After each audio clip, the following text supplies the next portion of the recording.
In front of me is OPPO Reno11 Pro, and today I would like to show you how you can manage apps permissions.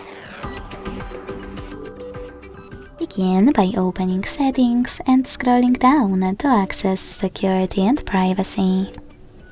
Then scroll all the way down to tap on Privacy. Select Permission Manager and click on one of your device's features that you wish to manage. Then tap on one of your apps, like AliExpress, and apply one of those options. Allow only while using the app, ask every time, or don't allow.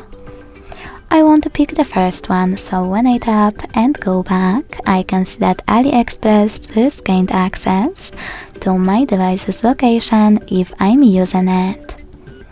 If you want to, you can always select one of your apps that you wish to manage.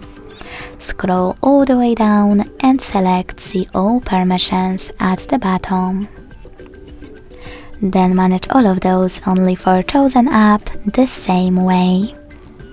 Thanks so much for watching. If you enjoyed this video, leave a like, comment and subscribe. Bye!